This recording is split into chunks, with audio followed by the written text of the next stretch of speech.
But This is Past the Rock.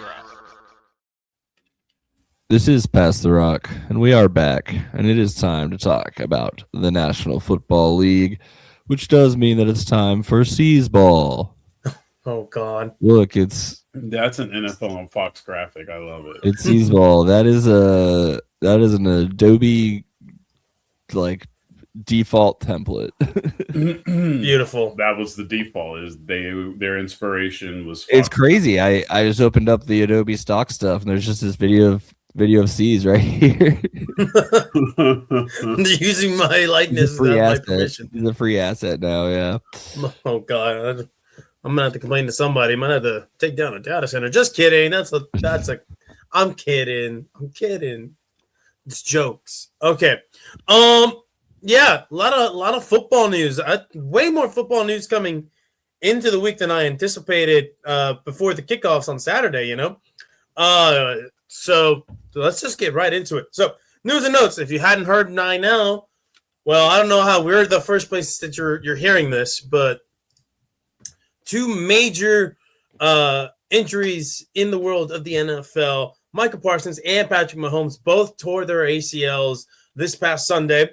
Patrick Mahomes, it came out later, also had an LCL tear on top of his ACL tear. So there is a lot of potential fallout from this. He's really taking the trying to one up Brady to a new level here. Right. And now it's just left for Dylan Raiola to do the same thing, right? That's why he entered the transfer portal. He's going to go tear his knee out, and then he's going to come back and just go to Texas Tech in his final year. I don't know, man. This one was a bit of a bummer. You don't want to see your star athletes get injured like this. This might affect, though, the Green Bay Packers. I know, Bethke, I know you don't probably want to see the guy get hurt, but this does actually help that trade a little bit more in y'all's favor. At least in the long run, it might seem like because he's so important to such a mediocre Bills, regardless of who's in uniform. I have been a pro Packers losing person for all this time, and as I remain. Oh, yeah, and no, they will lose. They're going to lose out, and I do want to talk a little bit about that because there's some massive they're going fallout to from lose this. out? What's up? You think they're going to lose out? I don't know that they'll lose out, but I don't think it's going to go well for them. Simply because even with Micah Parsons on the field, I believe that defense ranks 18th in EPA. So not a great unit by any means. They're pretty mediocre. And that's with him on there. And he leads that team in pressures by a significant margin. Like, he was single-handedly the reason that team got any sort of pressure in the pass rush. And so with him out, you look at the rest of that schedule, right? Yeah, they're 9-4-1 right now, second in the NFC North. And you got Chicago in a big game on the road and Chicago. But then you have Baltimore and Minnesota. Now, Baltimore is desperate. So you're going to face a desperate team trying to claw their way into the playoffs. Minnesota is eliminated from the playoffs. So at this point, Minnesota can just play spoiler to Green Bay in terms of either the division lead or, just seeding. But I don't anticipate them losing out. However, injuries have decimated Green Bay. Knock them out of the playoffs too. What's up? So we can still knock them out of the playoffs too. I mean, that is a possibility if they do go on a 2-game skid entering that game. But it doesn't seem like that's going to happen. I think even right if they now. lost, if the Lions went out and the Packers lose 2 of 3. Yeah, but that's a lot of ifs right now at the moment. However, they're all possible, right? They're all absolutely possible. I just think going forward long term, this will hurt the Green Bay Packers, much to the chagrin of Jacob Bethke over here, because you did invest a bit into this guy, both financially and draft package wise. So you look at this, their playoff hopes kind of feel done, right? Like, they might make the playoffs, but I don't think they're going to get far into the playoffs because they're going to need to be perfect on the offensive side of the ball, and they just haven't been that. And they're missing their best tight end, and Tucker Kraft, who opens up the middle of the field for them and allows for a little bit easier throws to the outside, where Jordan loves to make a living. But then you look at that defense. That defense was questionable with him. Now they're possibly just a full-on liability without him. And then you have so many guys already on injured reserve. They have Nick Nealman, a linebacker. They have Devontae Wyatt, Brenton Cox Jr., Colin Oliver, now Micah Parsons. Those are all defensive linemen and or a linebacker. And, yeah, you just look all across their offensive line as well. They have some tackles and guards as well. Elton Jenkins, their center. Like that's a team now that's hobbling into the playoffs with no difference maker on the defensive end. Now, you go to the Kansas City Chiefs. We look at that. They were statistically eliminated, right? From the playoffs. You missed the playoffs for the first time. Who was it that found out in their post-game press conference? Was it Chris Jones? Yes, it was Chris Jones. That's a tough one. Who's like, I do think the players, this is a very player thing to do, though. It is funny when it happens. For sure, it just sucks. It sucks for him to have to have that on camera. Like, it wasn't that bad, but you don't want that. Because I think as fans, you think, oh, these guys knows where they are in the standings. They know everything that's going on in the They don't playoffs. even know the teams in their own division. So most of the time, they don't. They think coach speak is like people don't understand what coach speak actually is, and they just use the term too much. Like those dudes actually do just think day at a time, week at a time. I do believe that part. That's not just coach speak. That's just actually who they are as human beings. Yeah, a lot of these guys are in a bubble, and for good reason. Like you want them as focused. Arguably, especially with the ones that are void of social media presence. Like it makes sense in your position. It does. It does. But now we look at this, and the Patrick Mahomes. This might not have as big of a fall down as we think going forward, right? Okay, so yes, you do lose your franchise quarterback to an ACL tear and an LCL tear. So that's going to push his timeline, and especially this late into the year, it's going to push his starting point for next season, probably past the first 4 games, if we're looking at that. But if anything, this is now forces the Kansas City Chiefs to rethink how they have that roster constructed, right? Because they do not have an explosive run game. They don't have a real game-changing wide receiver anymore. Rashee Rice is a respectable. Are you telling me there's a soft rebuild coming?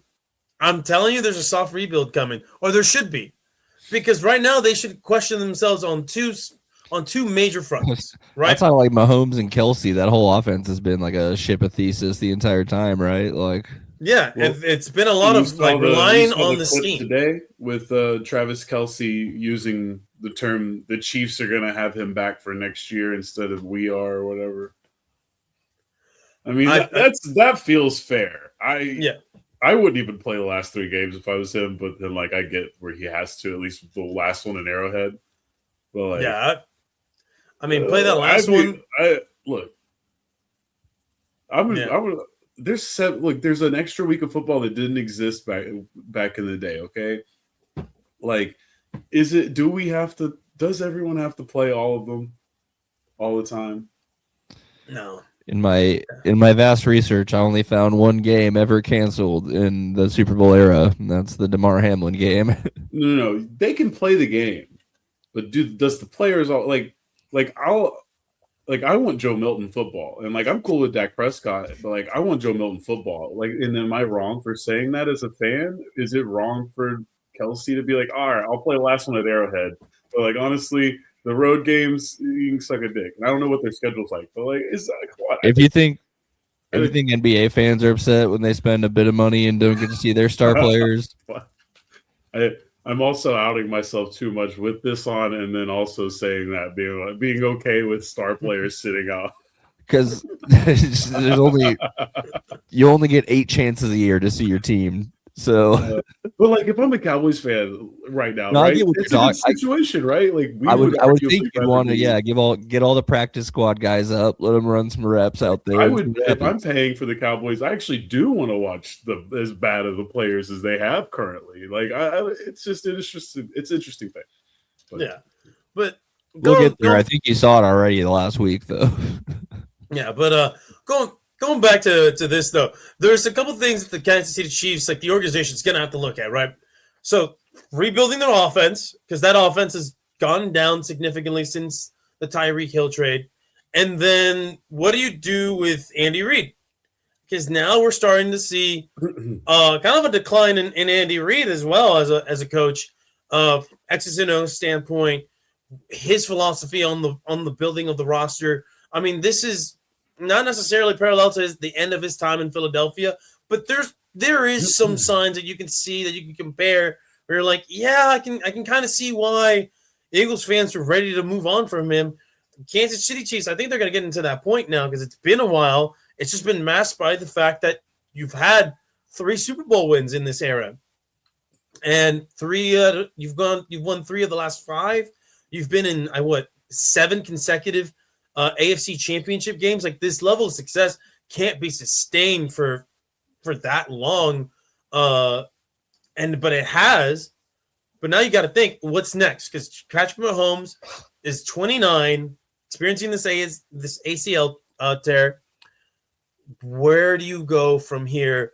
I think it is time to start identifying potential replacements for Henry. Not saying that he should be gone or anything like that, but you should have those conversations if you're top brass, and you should definitely be having conversations about revamping this roster, because coming into the season, I was like, I don't know, they could compete for a Super Bowl, but that's if Patrick Mahomes is Patrick Mahomes, and he didn't really play to that standard that we know that he can play. The Rashee Rice suspension did not help. Didn't help, but I don't think he changes the 4 weeks. the math for them that much. You don't think they might Dude, win one of those? They could have were pushed their season a little further at least. But yeah, I do wonder like, how much do you blame the coach? How much do you blame the GM? That kind of goes hand in hand with those two guys. They've been there together the whole time. So I don't know. they lost to the Dallas Cowboys. Hey, look, and the Panthers, who I'm told are better than them, they lost to the Saints twice.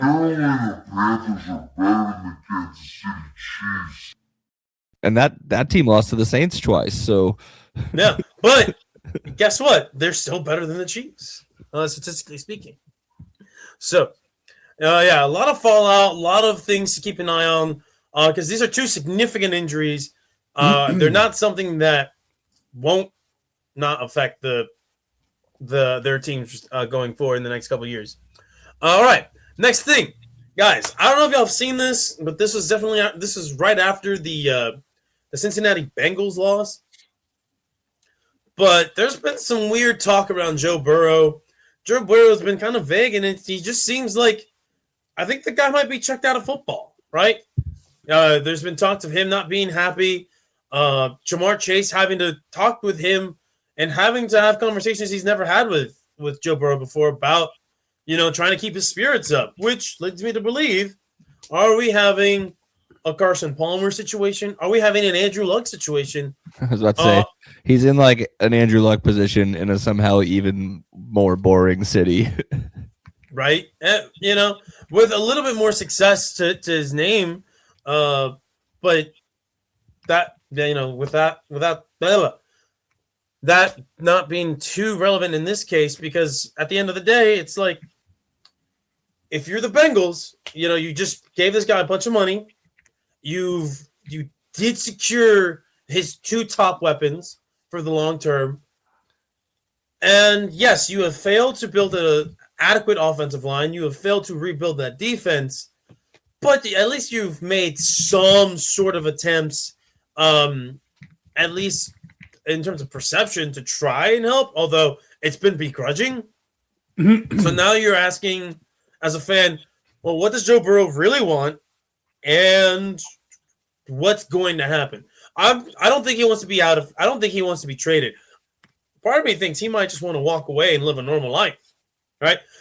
Someone was I forgot what podcast I was listening to, but they said that Joe Burrow was lit up like a Christmas tree during that same press conference when asked about his Pokemon card collection. The dude bought a Batmobile, so that checked out. This just lets me think, man, this is just a big nerd He's about who just wants to live a nerdy life. What if the Bengals and the Seahawks work out a Darnold Burrow trade? You can go be super nerdy in Seattle and still make a ton of money playing football. And what's in it for Cincinnati though? I love because Sam Darnold is not fucking cast enticing. upon Cincinnati. I mean, you'd be cutting your QB salary by quite a bit. You're still gonna take that dead cap hit. You can't just. Yeah, trades are don't even try to think up fun trades in the NFL because they just don't want to have. They don't just absorb contracts. This is not like the NBA cap, bro. You are responsible for the cap hit. You're not necessarily responsible for the salary. It's really weird. Bullshit. It's big. Yeah, it's dumb. Very dumb. Now here's the thing. They still like in hockey, like they work out like every other sport allows people to have this fun, cap. dude. You'll retain some of that cap. Whatever. Everybody allows people to have fun in season with trades. The NFL is just like, no, our executives are all nepotism babies. I feel like that would make a lot of sense for both teams. The Bengals can get still a semi-decent quarterback at a reduced rate who wants to be there. No, and then like draft picks, that's an NFL trade. That is, or if it was in the MLB, it's a farm system deal. Like you're right, there is a path forward with that, but no, because there's a bunch of low IQ individuals that got given jobs in the NFL. I would argue way more than any other sport probably. And I think, and a lot of the oldest guys still hold on positions of power with all these teams. I think that's the biggest reason is they're too fucking stupid to be able to understand a more complex strategy than just. Well, it just sucks. It sucks because Burrow's a really good quarterback, really fun to watch. So he is a fun quarterback to watch, man. I hope he finds the joy somewhere because there's only like 8 of those guys in the world apparently, and he's one of them. Yeah, I will say this though. If there is a Joe Burrow trade coming, I think the starting point in the negotiations is 3 first-round picks. That's just to get their attention. What about Dak Prescott? And 2 first-round picks, probably. I was gonna say that's the thing is you package it something like that. That's why. Like, can they even trade those two? Like again, the trade is just like. Oh no, you can. Is the trade possible? You can definitely trade a pick that you got from another team. That's not disallowed. As a matter of fact, there was a weird year, and I forget if it was last year's draft or the draft before that. They showed a draft pick that had been moved around by 5 teams. It was a late round pick, but it had been moved 5 times. So you can definitely do that. All right, now more in the QB news department, fellas. And I think this was from the same draft class, if I'm not mistaken. Tua Tagovailoa, everyone's favorite CTE having left-handed thrower of ducks, has been officially benched by the Miami Dolphins. Tua is having a crisis, and that crisis is their guy is just fucking awful this year. Just absolutely the pits. He leads the NFL, I believe, in interceptions thrown this year. Which, for a guy who has lived off of just being known as an accurate quarterback that does not turn the ball over very much, this is not what you want to see, right? Now, those are his positive traits. He's accurate, doesn't turn the ball over. Now, everything else, not so much. He is, he's a 6'1", so he's not the shortest guy in the room, but he's also not throwing with his natural hand. For those who do not know, his father made him learn to throw left-handed. It's why he has a weak arm. It's why he throws ducks. Okay? Hey, yo. So it's not great. 20 touchdowns, 15 interceptions. He's still throwing for a high percentage mark, but a lot of that is coming behind the line of scrimmage. A lot of that is within 10 yards. Everything else, though, man, like his passer rating's bad, his QBR is bad. his yards, intended air yards is bad. Like this guy has been hampering the Miami Dolphins, which is funny to say because the Miami Dolphins had a bit of a win streak there for a second. And yeah, now he's benched. And he's benched for Quinn Ewers, which is one of the funnier guys to get benched for. Quinn. And yeah, now here's the thing. Quinnidat James. The big problem with this benching for the Miami Ohio Dolphins. State legend Quinn Ewers. Ohio State legend. The biggest problem with this benching is not that it's not warranted. It is warranted. Like he definitely deserves to be benched. He's been awful. He's just been god awful. It's that they paid him so much money. And this isn't one of those, well, they just have to wait a year and then, that the dead cap is not bad. The dead cap is terrible. I believe it's a dead cap of $99 million. Yeah, 99. $99 million of cap. The next deadline, it only drops down to like 60 something. It's not like it really. Yeah, you still take major cap hits. You will be in the top 5 greatest cap hits ever, even if you wait 2 years. So, is this vindication for Brian Flores? I would say so, man. He wasn't wrong. He was just early.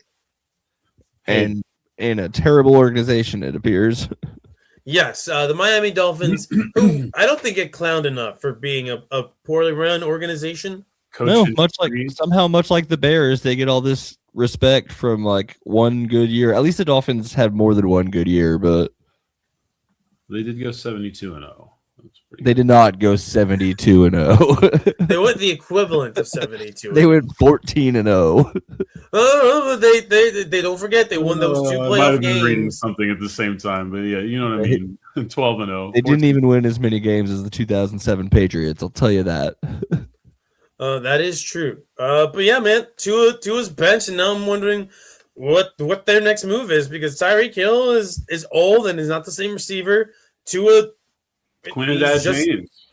He's declining, and now y'all won't believe in Quinn Quinn Ewers becomes the first relevant Texas quarterback in the NFL. That'd be so funny.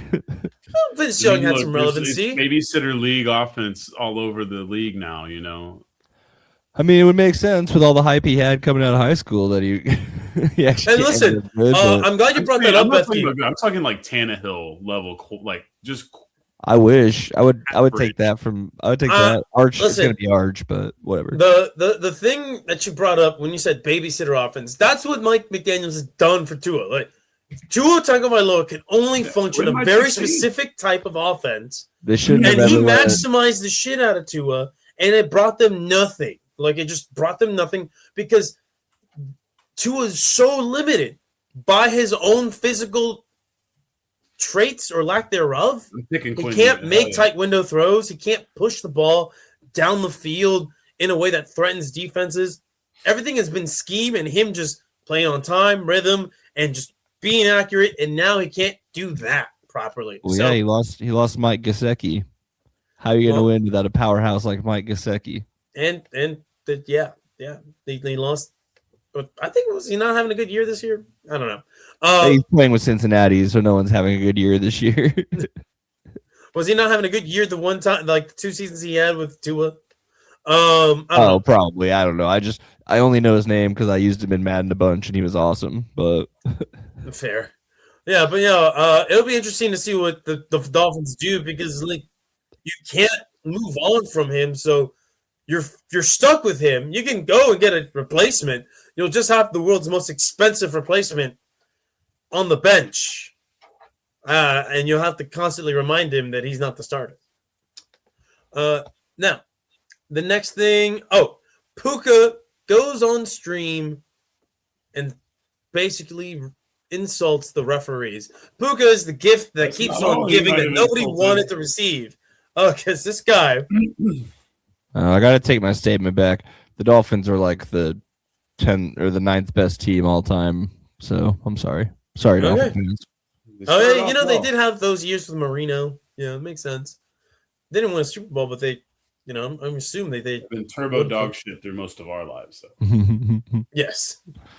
Speaking of turbo dog shit, before I move on with Puka, speaking of turbo dog shit, I saw this earlier on Twitter. I can't remember who tweeted it out, but they showed that if the Arizona Cardinals for the next, I believe, 13 seasons were to go 17-0 for 13 consecutive years, they would still have 3 games under 500 on their record.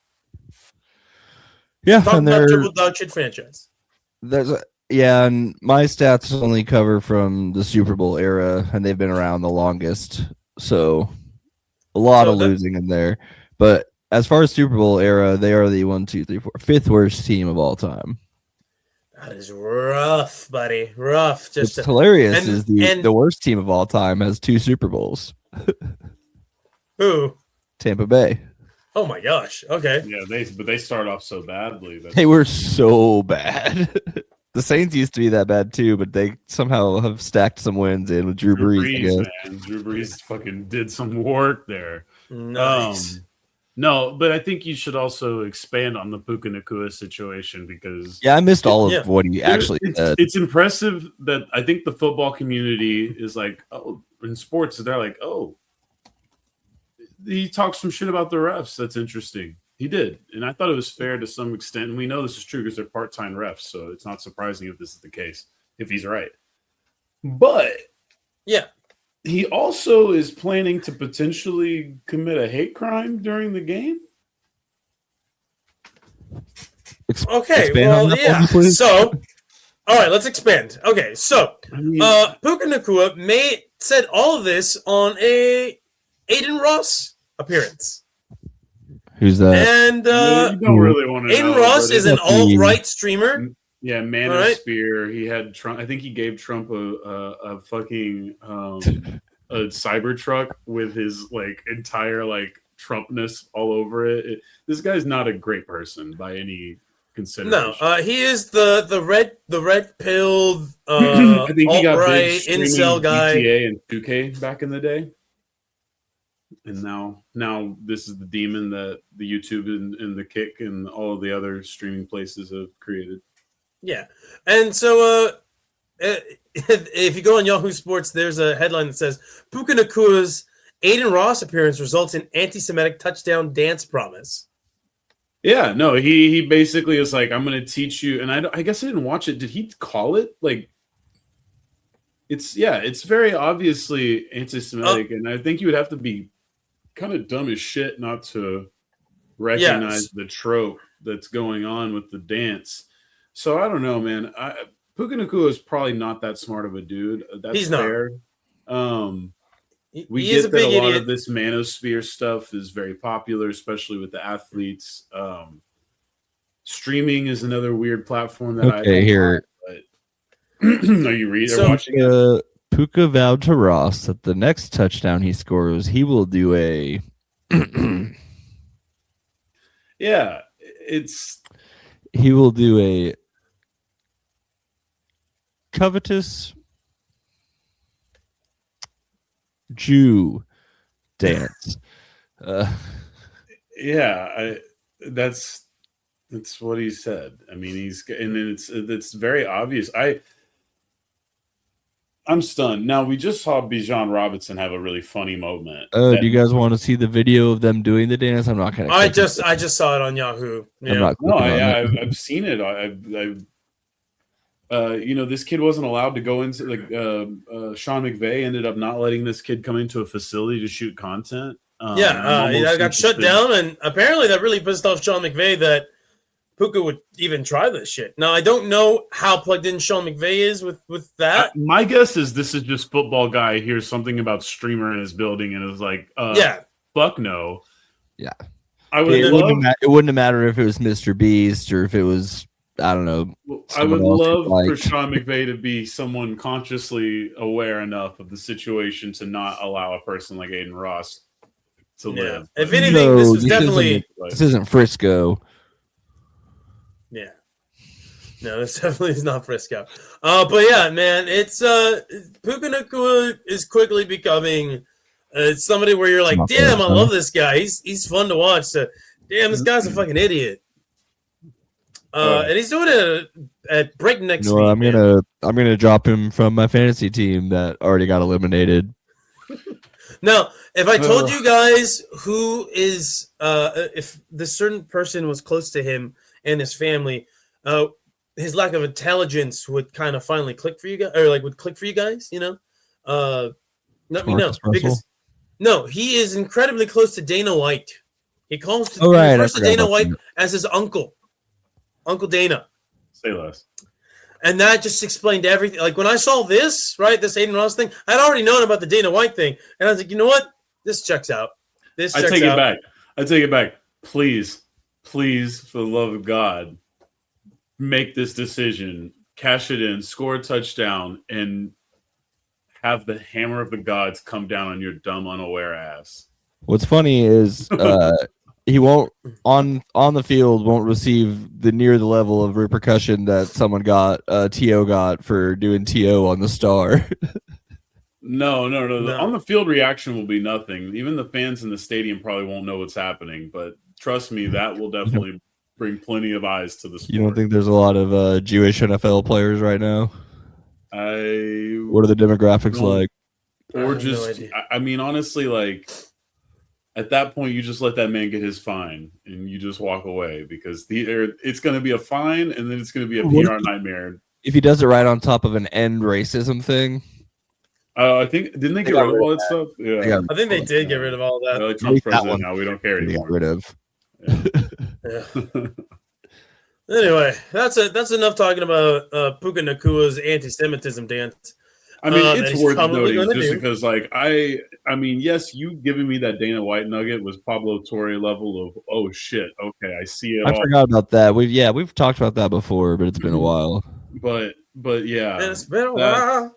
This guy's a certified dipshit, and it's unfortunate for his business, but good luck, buddy. I mean, it's not unfortunate for his business. He's going to make more money. Maybe that one could get rough, man. The grifting business is not for athletes in the prime of their earning time. I'm just thinking former NFL star gets podcasts with Right Wing Network. Star. Turning Point USA's newest star. Does that for 2 years, and all of a sudden he's the Minister of Truth. What's next in the NFL? All right. Isaac are going to tag team. Yeah, some teams are officially eliminated from the playoffs, Patrick. Would you like to know who, what, when, and where? The why is pretty evident, but anyway, yeah, I just wanted to talk about all the teams that are now officially eliminated, with one team getting a small little asterisk, and that they're eliminated from one entryway into the playoffs, but not another. So I'm just going to go division by division. In the AFC East, you're going to have the Miami Dolphins and the New York Jets eliminated from the playoffs. Not a big shocker there. What? I just said eliminated in a dumb voice. Oh, okay, sorry. The Bengals officially eliminated, as well as the Cleveland Browns. You have the Tennessee Titans of the AFC South out. They've been eliminated since the start of the season, if we're being honest, at 2-12. All right, now we go down to the West. The Kansas City Chiefs. And, of course, the Las Vegas Raiders. No shocker there. All right. Now, in the NFC West, you have the Arizona Cardinals eliminated. The Saints and the Falcons of the South.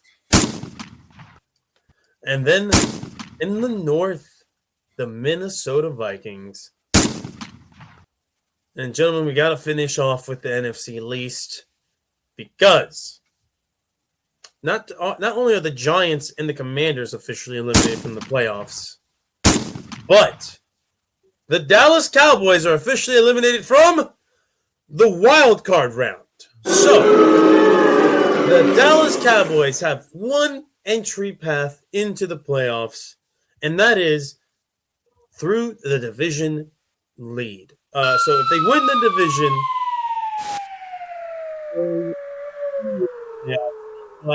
they would be officially out.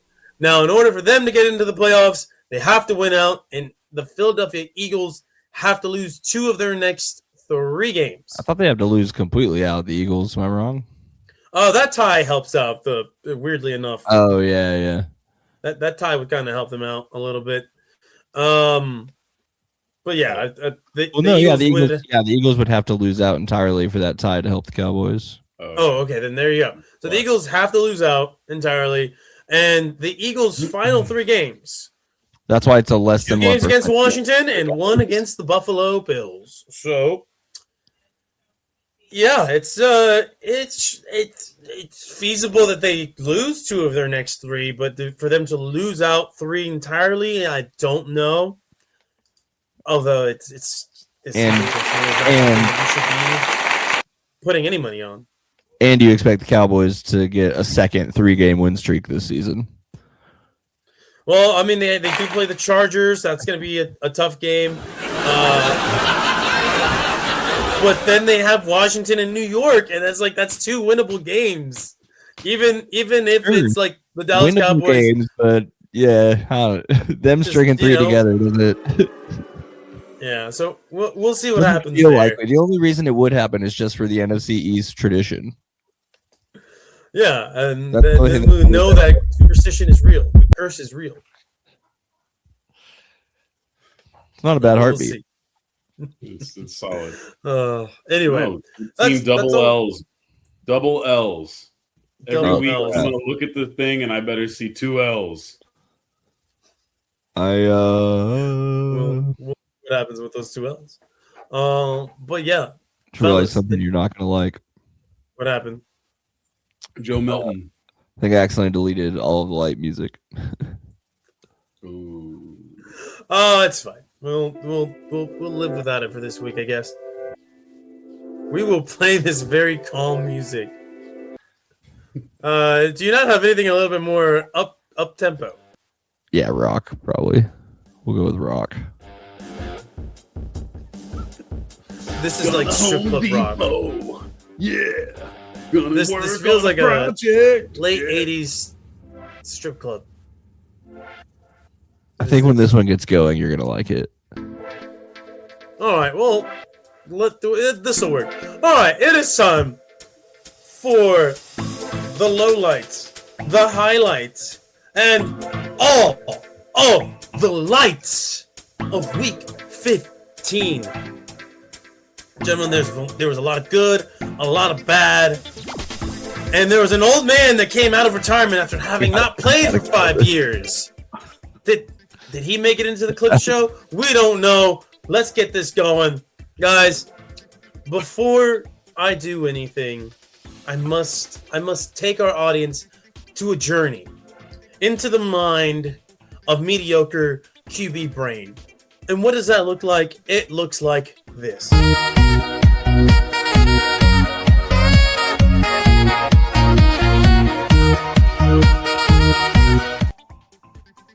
Mediocre quarterback in question looked like? It looks like Baker Mayfield throwing an interception on Thursday Night Football directly into the hands of the defender there. That is man, a very, very Madden pick where you're like, there's no way that defender's getting up there. And then he did. They're not allowed to do that together, actually. I like both of those jerseys for those teams, but not at the same time. One of them gets to do it, not the other one. I don't hate when teams play in their primary uniforms against each other because you never see it. In the primary? You only really see, like, okay. You know, when they wear their solid colors and not one's wearing white and the other one's wearing. Like, I feel like that should happen more often because you associate the solid colored jersey with that team. You know, unless it's the Dallas Cowboys, then you think about the all white and silver uniform. But yeah.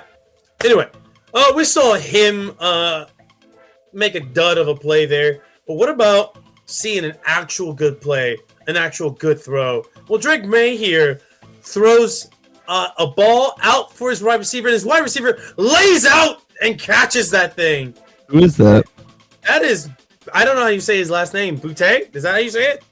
Booty.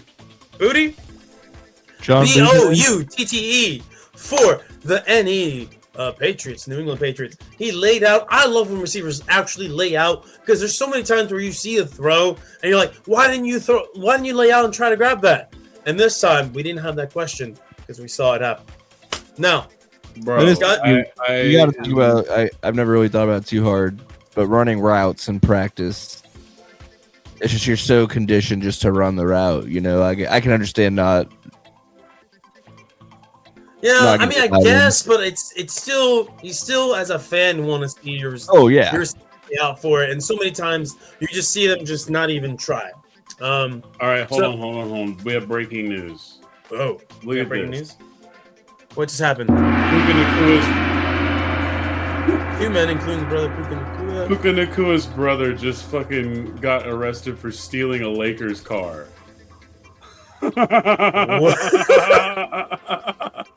the way that's worded is odd. The taking without consent. So it sounds like they were like together. Well, let me dig deeper, but yeah. Yeah. I mean, Arrested. Taking without consent is a very different way. to Yeah, I define mean, it. like that just sounds like stealing. Well, it sounds like you were hanging out. You're like, I'm going to take your car. And he's like, no, I don't like that. Not like you broke in and stole his car. You know what I mean? I still think that's stealing, technically. By the law, yes. But Yeah. Samson Nakua. interesting. Interesting. All right. Well, we'll see what Taking happens a with vehicle that. without the owner's consent, and they're still behind. Yeah, it doesn't look like it's like a big crime, but that is a hilarious thing to have happened while we were talking. Yeah. It's just a weird way to word it, though it makes me think That there's. Yeah, they are trying to like make it seem like they didn't like B&E it and run off with it, like.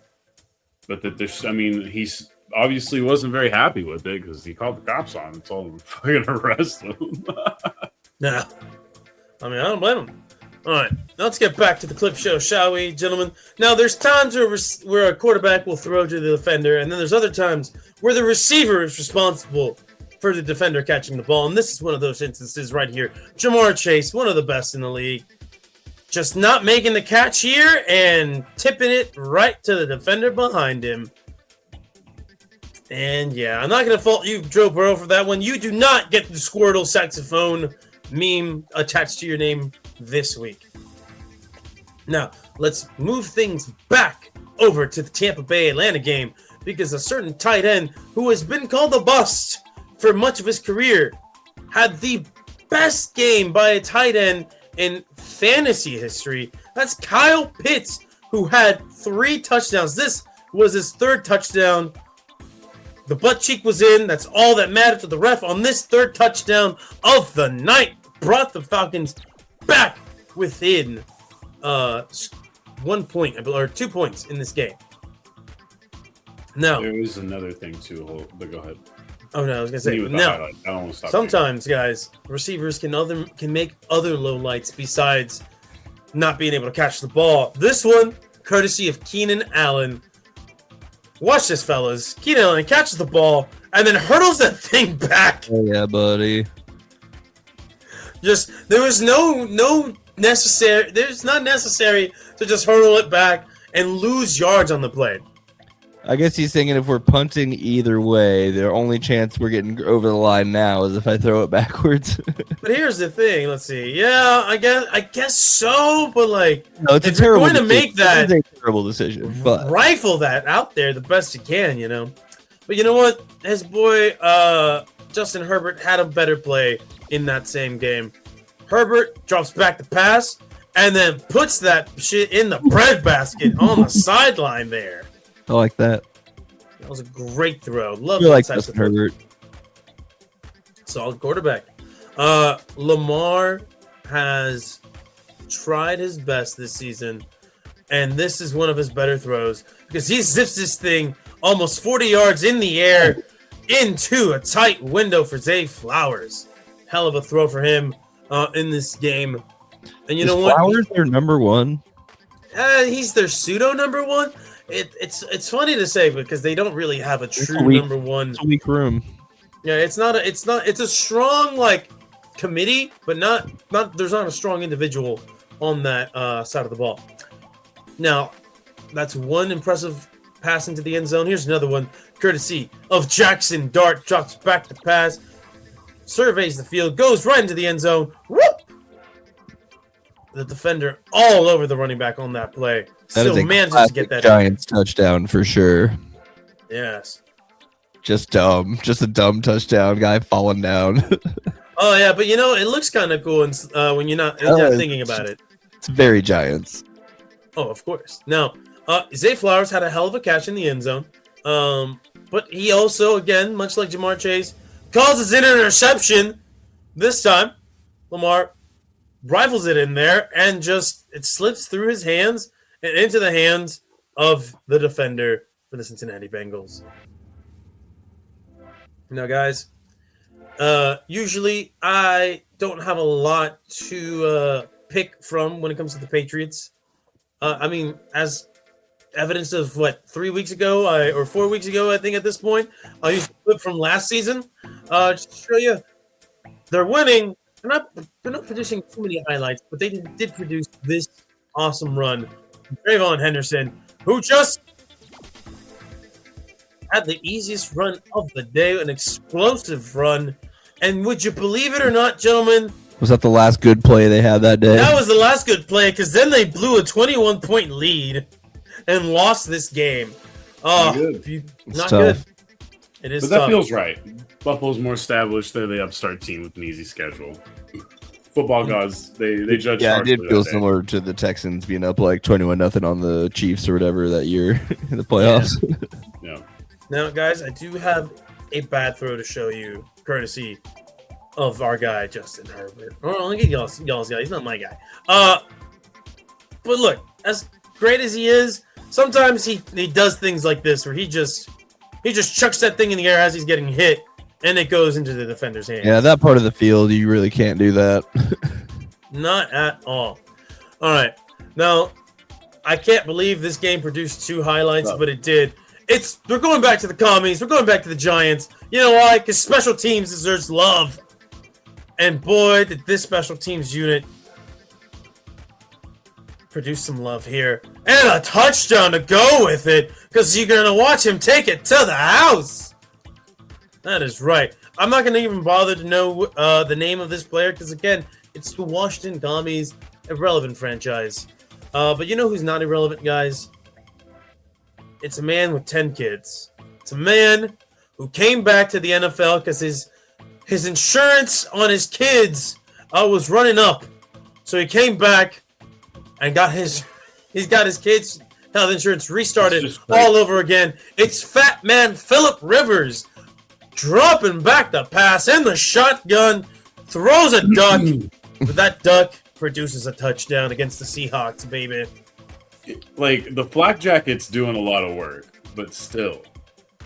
Yeah, I mean, you could tell, like, just he's got dad bod. He's true dad bod. He is 100% dad bod. Now, that one doesn't show him looking as big, but there's other clips where he's like, I don't believe you can keep it in shape, buddy. There at the end, you could definitely see it as he's like coming off the sideline. His shirt's starting to come untucked. Yeah. Did he have any rushing yards? I don't think so, man. I will pull that up real quick. Please do. All right. Now, we're going to go back to Drake May here, gentlemen, because Drake May did have a play. He chucks it deep to the defense. Look at this back shoulder interception. Oh, my God, it's Drake May. You're supposed to be the MVP here, buddy. You're not supposed to be doing these kinds of things with the division on the line. -5 rushing yards attributed to Phillip, so I assume that's a sack, right? No, sacks don't usually produce. They don't count. Only in college. Or a scramble that went wrong. I don't know. It probably was a scramble that went wrong, or like a fumble or whatever. I'm not sure. Anyways, but anyway, guys, you know that I'm an enjoyer of when the big men get take the ball away from the quarterbacks. And here, Aiden Hutchinson had one of the easiest interceptions you could ask for. Wow. He just yoinks and just almost takes it to the house, but he gets caught by, I believe, Colby Parkinson there. That's from I believe right now, the favorite for MVP. Am I wrong, Stafford? I was going to say. I think it's Drake May is the current betting favorite. It's been a kind of a back and forth. I mean, yeah. Either way, for one of those two guys to throw that ball. Yeah, not a great week, but you know what? I do believe the Rams came away with the win. The Patriots came away with the loss on that one, so whatever. Now, guys, special teams usually doesn't make it here twice. DraftKings at Stafford at -300, May at +425. All right. Probably all just right. because of that game. Possibly. Probably switch back. But field goal kickers, if you make a 60-yarder plus, I guarantee you a spot on all of the lights. And this guy right here, whose name I can't remember, for the Colts, irrelevant, because he drilled a 60-yarder to tie the game or to take the lead, Hugo and yet Stiglitz. Indy would come away losing this game, fellas. Now, we're going to backpedal. Blake So the Chiefs- Group There you A. go. Group A. GRUP. Grouper. Well, fellas, we're gonna. Oh, that was the backpedal longest back- field goal in Colts history. Oh shit! Well, congratulations, buddy. That's You a are very now old franchise. in the franchise history books. Somebody who's also going to be in their Tuck it, franchise Vader history Jack. books. Patrick Mahomes. Patrick Mahomes drops back to pass, scrambles over to his right, and chucks it to the defense. Oh, it was a tough day for Pat and the Patriots. Tough day. Now, Patrick Mahomes, I don't want you to feel like you're being singled out here. So let me group you in with another guy who threw a bad interception. And I feel like he's going to be on the low light section for years to come. It's number 9. It's 9. Oh, you think he's going to It's play for JJ years? McCarthy. That's nice. Boom! Just gets the ball tipped, hot potatoed into the defender's hands. That's not totally his fault, but just had to put that on the low lights. But it doesn't matter because this game It was produced a the poor highlight. release. It wasn't a good throw. It Wasn't wouldn't a have good been a good throw even if it got through, I don't think. Oh my god, I did have one of his good throws Do you have on the here. one highlight that you need from him, though? Hold on. took it out. Hold on. I'm gonna add it on here because it should be on here because I don't want to make fun of him completely. We'll see if it uploads, but we still have 2 more clips. We're going to look at a positive play from the special teams unit. This guy might be the Dallas Cowboys MVP. Beth, can you tell me if you disagree? But it is Brandon Humphrey with the fake. Oh my goodness. Runs it for the first down. Honestly, I thought he could have trucked that defender if he really wanted to. I love a good field goal fake, especially when they work out like that. Now, Patrick, You don't Isn't see he- that one very often in the NFL either. The over the shoulder to the No, I kicker. feel like that's a If college he- staple. If he was actually the MVP, he would have thrown that shit out the Schoonamaker and got the touchdown. Fair enough. Okay. He's a soccer player. He's literally never used his hands. Is he actually a soccer player? Brandon Aubrey, yeah, he played at Notre Dame and then he went He's pro. the first round pick of the MLS. I didn't know that. All right. The more you know. All right. Speaking of first round picks, we're going back to JJ McCarthy here because he had one play where I was like, hey, this is a good throw. But then I looked at it more and I was like, gosh, this is why I don't believe in him because of his mechanics. Part of his mechanics. Yeah, But they he were rolls talking out to about his this a lot left with this. and with every bone in his body, he torques it Yoink. right into the He end did zone. not need to come off the ground for that throw. Have good. you seen JJ McCarthy? You should, Yeah, he because needs to work on that footwork. his footwork is atrocious. His mechanics are really bad. That's why he can't throw to his left. Hell yeah. Hell yeah! All right, and then lastly, a There's guy. definitely no, he throws there's to his definitely no undertones going on there. No, guys.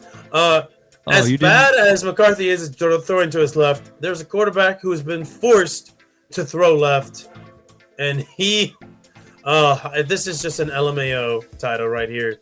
Tua Tagovailoa, welcome. You are the final clip of the low lights because what is this duck? My goodness, buddy. This was a rough day for him and the Dolphins. That's a rough interception. You don't have the arm to make that throw, so stop trying to make that throw. And that, gentlemen, concludes the lowlights, the highlights, all of the lights for this Can't week, believe you left off the ultimate highlight / low light which of was JJ McCarthy grittying into the end zone against the Cowboys. we didn't need to be subjected to that. We don't need to be subjected Just to so this. funny. Oh, how original. All right, so the Chicago Bears president decided that he was going to let the fans know that they're open to Northwest Indiana as well as all of Chicagoland in Oh my relocating the God. Bears to a new arena.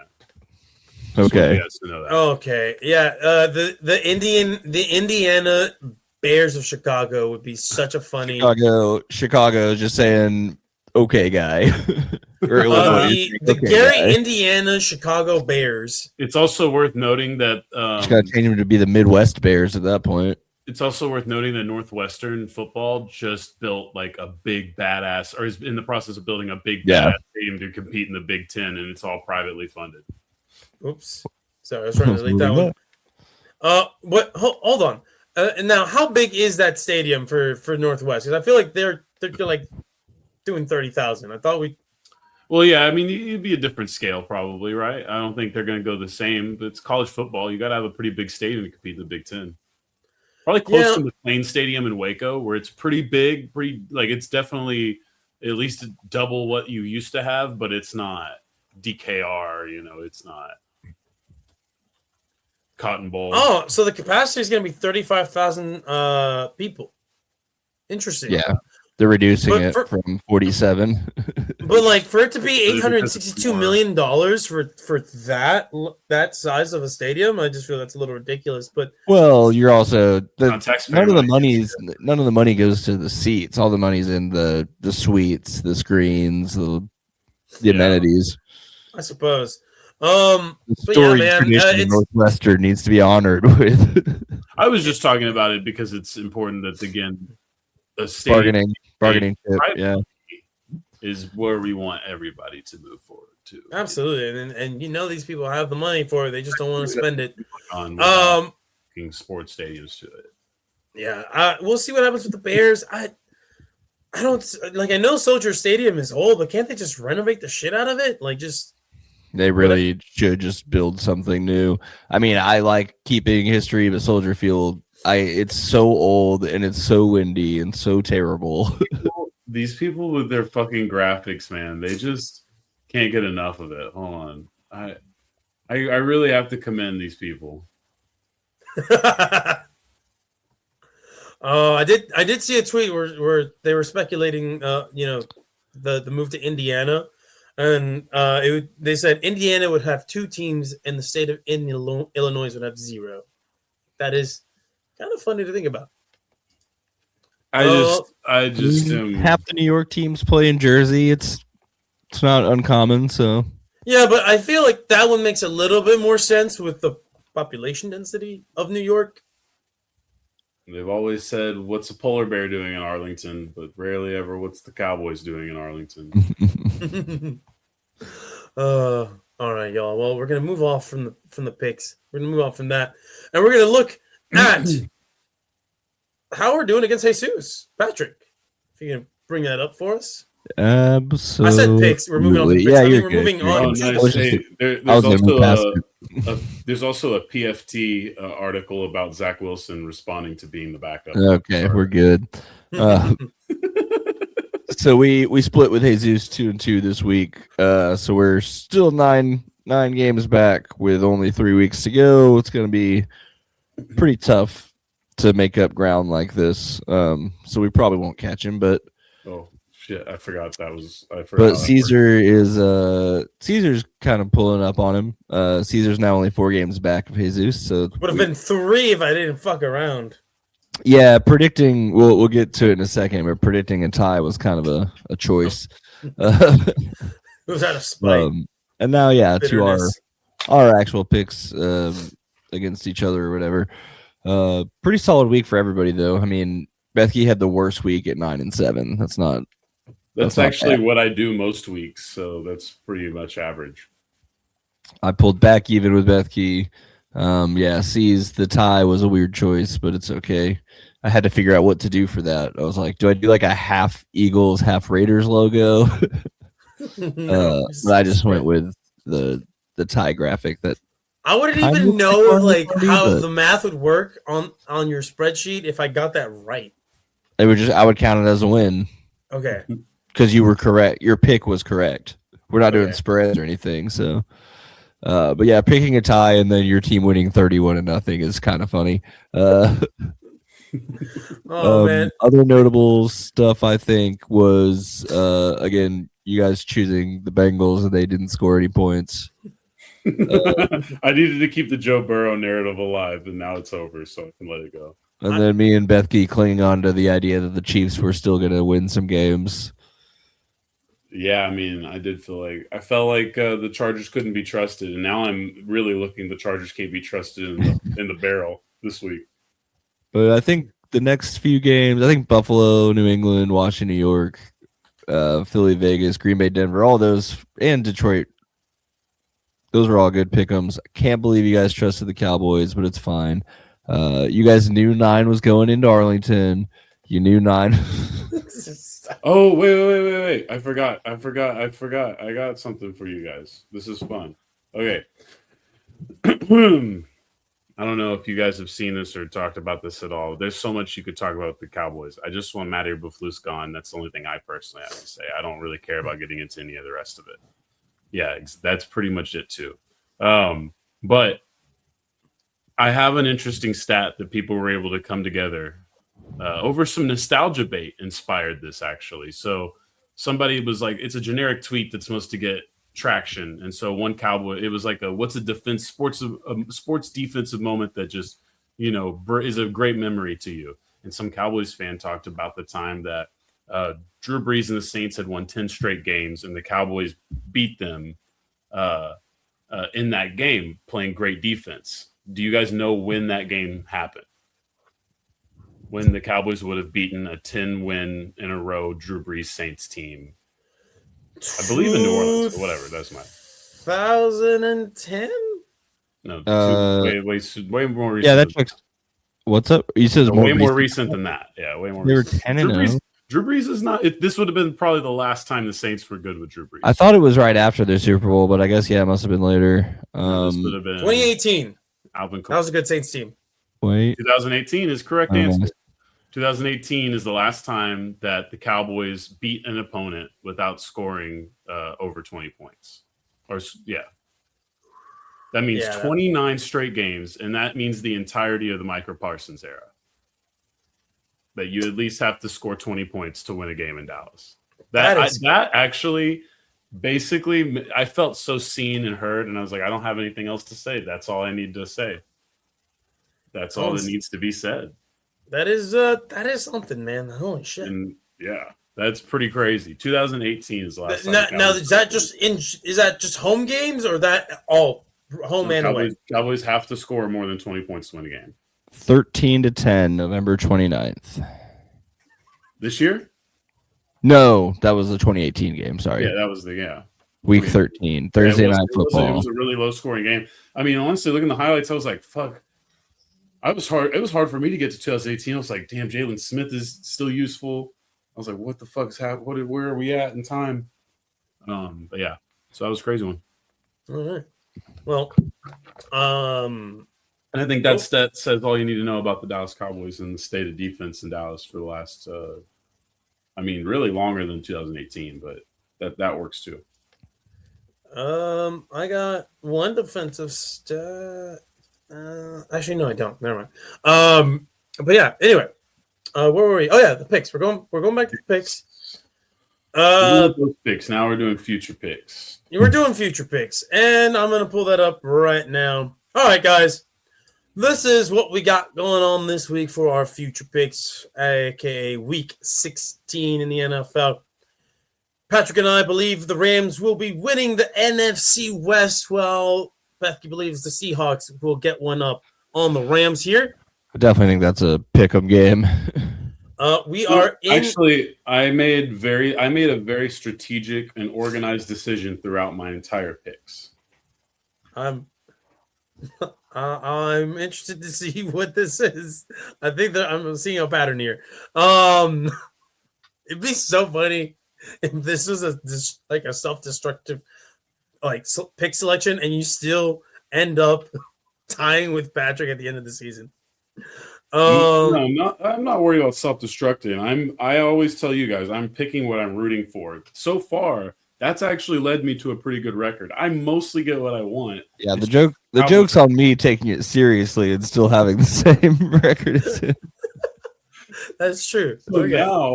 Now I'm still rooting for what I want. And what do I want? I want a top 10 and a top 20 pick.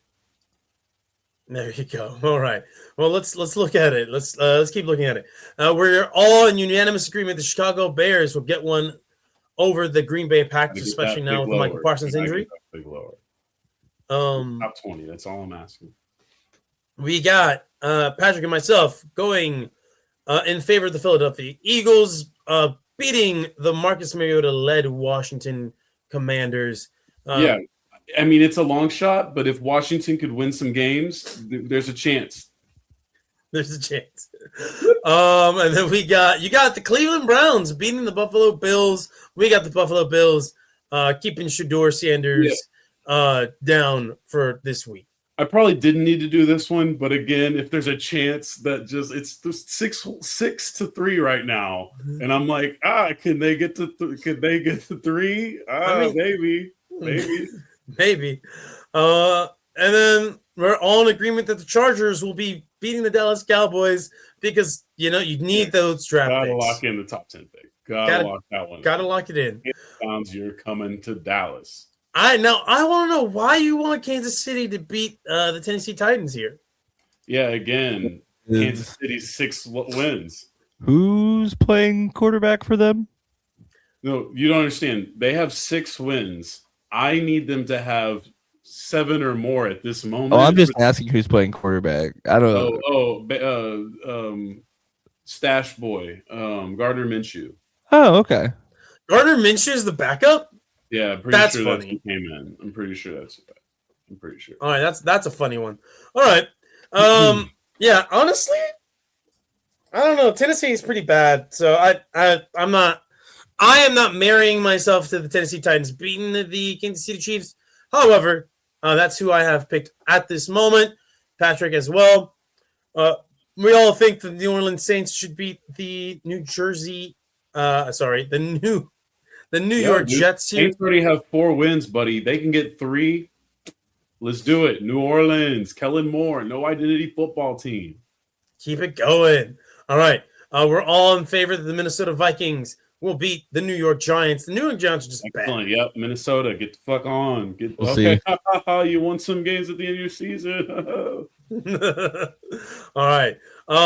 Now, the Carolina Panthers against the Tampa Bay Buccaneers. You guys have the Bucks. I have the Panthers. This was the toughest one for me to pick. I'll tell you that. Because it really didn't matter how I went with the draft status. So I just kind of went with Tampa because I thought they were better. Yeah, except Tampa's been on a major skid for I don't know how long. They're going to break it right now. Yeah, they're having some tough times. Yep. This is a get-right game. Show who's the boss of this division. The problem is the powerhouse Panthers are just gonna sniff that out. We got the Baltimore Ravens against the New England Patriots. I had a hard time with this one. Doesn't matter. So I'm thinking the Baltimore Ravens win this because they're desperate. They need it more. Yeah, they need it more. New England, I don't know. But Patrick has New England winning this one. I think Vrabel will give them the attitude they need to bounce back after that disappointing week. Vray balls. All right, you guys have the Jacksonville Jaguars. As much as I'm begrudgingly acknowledging Denver as a great team, I think they are. Their only 2 losses have been by a combined 4 points. Yeah. This might just be an actually really, really good defense and good enough offense that they actually find themselves in the fucking Super Bowl. I hate to say that because I don't like Sean Payton. Your manager. Yeah, fuck that guy. The Atlanta Falcons, we're all in agreement. They should get some meaningless wins against the Arizona Cardinals. There's way more to do with Arizona than Atlanta. hey, and it's just simple math. Arizona gets 3. We have to lose all of them. Then we lost Arizona, right? Yeah. So yes. So that helps us, but still, that's a hard one. On the other side, you have one more win for the Falcons. Instantly, we're on neck and neck.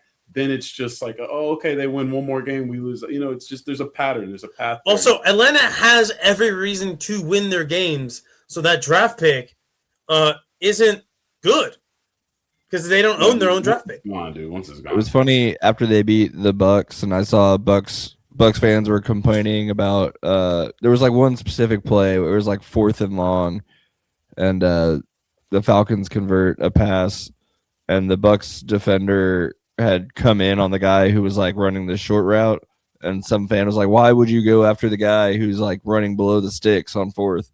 And everyone was like, "Well, have you ever watched Kirk Cousins play? that's the guy he's gonna throw to." He got tricked. He actually did. He did the right thing finally. Oh, it only took him how many years to figure that one out? Kirk is a very solid, all right quarterback. Yes. Now, let's talk about the next picks. Oh, speaking of solid, all right quarterbacks, you have Aaron Rodgers against Jared Goff. And yeah, you got Jared Goff. I got Jared Goff. Bethke has Aaron Rodgers. I just thought it'd be funny if the Steelers are good, so I picked them. Fair enough. Yeah, and that's another tough one because the Lions are just so hurt. I don't even know what to think of them right now. But I'm giving them the edge because they're at home. An incomplete team, so I don't trust them either. Yeah. We're all in agreement that the Houston Texans win because their defense is just too legit to just in the regular season, and especially against that crappy Vegas team. Yeah. Yeah, I mean that one just might as well. They're decent. Doesn't affect the draft rankings for me. Yeah, Vegas because too far ahead. For sure. We got Patrick and I got the Cincinnati Bengals. You got the Miami Dolphins. Yeah, need to get Dolphins. Let's to be fair, I did put Cincinnati before I found out about Quinn Ewers, so I might have to change it. Quinn Ewers, get that pick going. I think that because I mean, look, the other one it's close to. I could need maybe two more with that one, so I can afford Cincinnati to actually. I'm gonna another loss this week. I'm gonna officially take Miami. Yeah, dude, Quinn Ewers. Here we go. All right. Quinn Ewers trying to help the Dallas Cowboys. All right, and now you got the final game of the week. The Indianapolis Colts against the San Francisco 49ers. Indy, led by 44-year-old Phillip Rivers, going up against the San Francisco 49ers. This is a home game for the Colts. As much as I want to pick the Colts because I don't like the Niners, I just think the Niners are a better team. So the Indianapolis Colts have been selected by Bethke in my behalf. I assume we're going to see Phillip Rivers take a step back.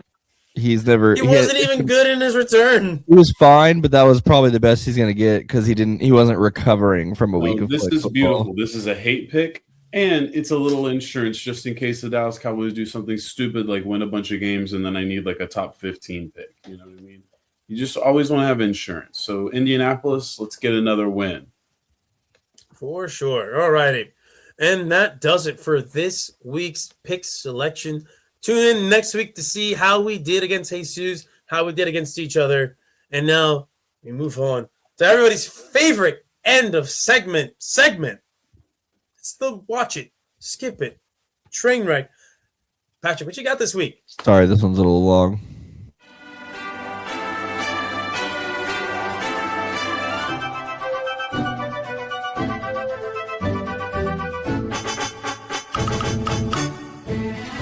It's beginning to look a lot like train wrecks.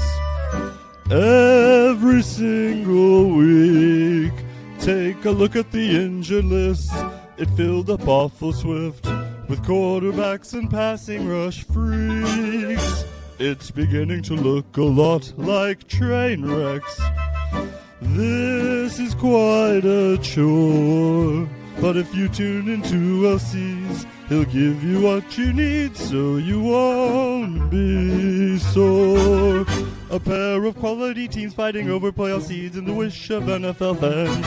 It's past the rock that'll give you a shot at watching the right games. And LC's can hardly wait to tell you once again. It's beginning to look a lot like train wrecks. Every single week, take a look at the schedule and choose the games you know who won't leave you feeling sad and bleak.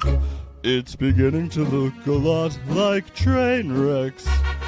Now you truly know that that if you tune in to Pass the Rock, you'll always have a shot. So watch this show. Watch this show.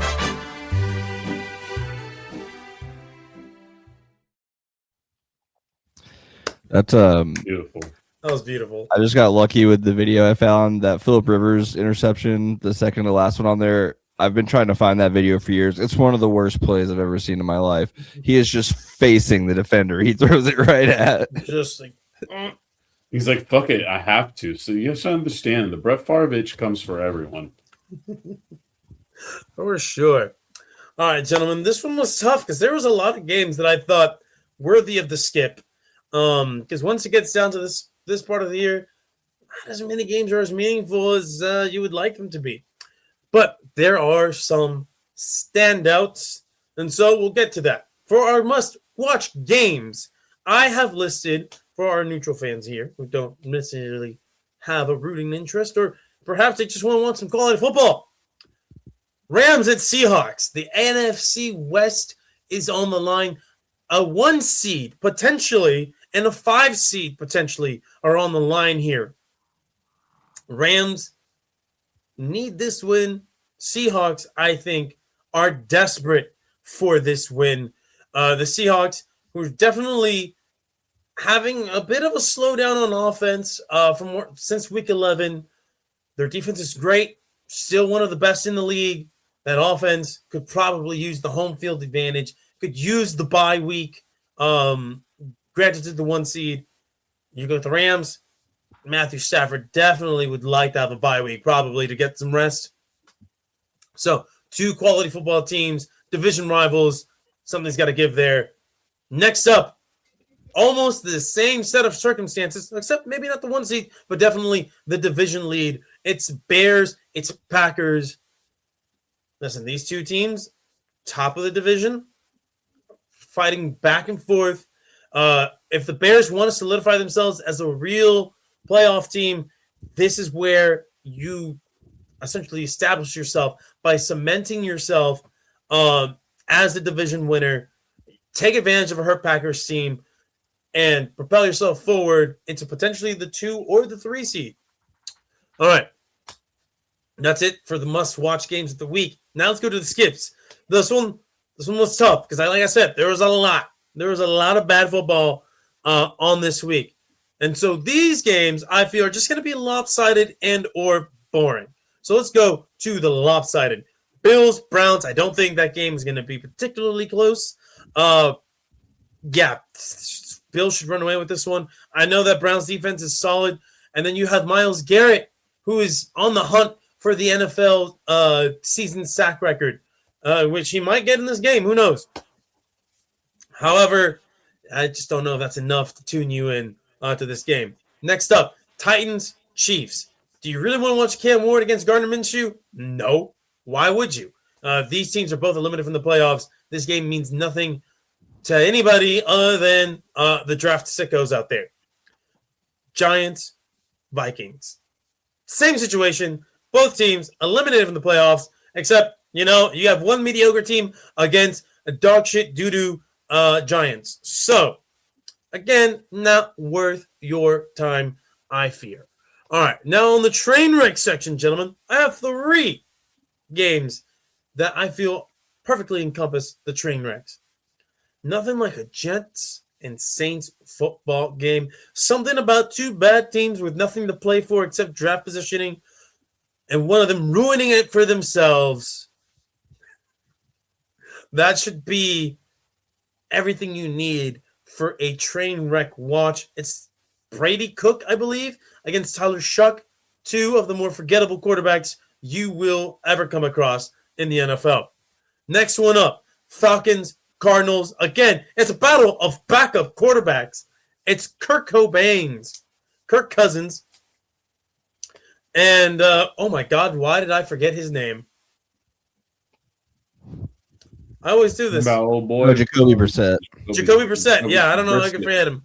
I was like, I Jacoby had to figure Brissett. out which team we're talking about. The Cardinals. You're right, right? Yeah. Something about these 2 backup quarterbacks going up against each other, I just feel perfectly creates this storm of train wreck potential.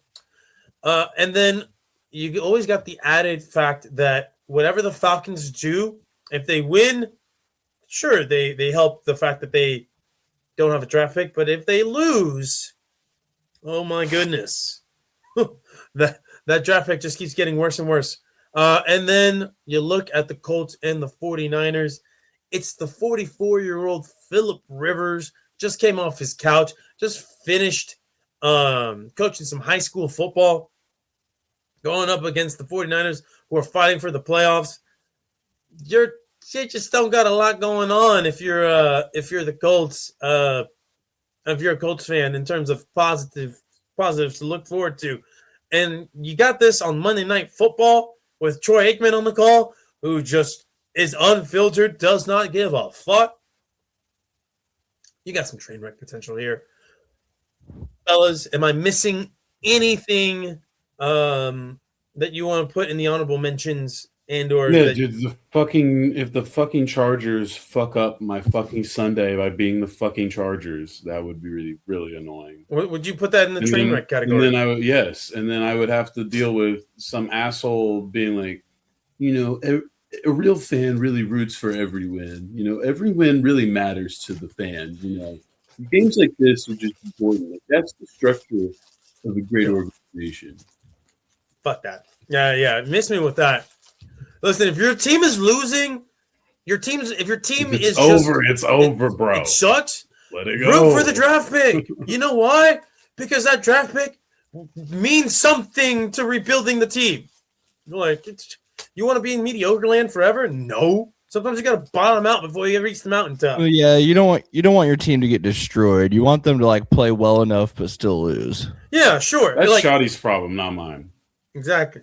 He's the one who got to keep his job. You want some of those guys to get better still. I need Eberflus gone. I need that defense to get worse. But yeah, I think Justin Packers. Well, if you needed to get worse and keep him there, no, just for these next 3 games. Yeah, okay. You need him to get worse now and then better next year. Okay. No, I need him to get the fuck on with his life. He's going to go coach defensive coordinator for some other from a college team or UFL. Oh, he's going to be so bad in college. Did y'all see that? Did y'all see how many points the NFC North put up against the Cowboys this year together? No, but sounds funny. It's fucking nuts, dude. Eberflus, it's crazy. And then you hear there's actually been some smart people being nice to the Cowboy fans, and they're basically making fun of the Deron Bland re-signing, but only because knowing that Eberflus was about to put him in a defense that was about to make him exceptionally worse immediately. And I didn't really know because I don't pay attention to this shit that much, but obviously seeing what's happened, Eberflus's defense every single time is playing prevent defense. That's just prevent defense for 4 quarters. It's crazy. It prevents you from winning. Dude, it's crazy to see how much consistent space the other team gets on your roster. But anyway, right. Yes. San Diego Chargers, do it. There we go. All right, and then lastly for that. And then Patrick, do you have any honorable mentions?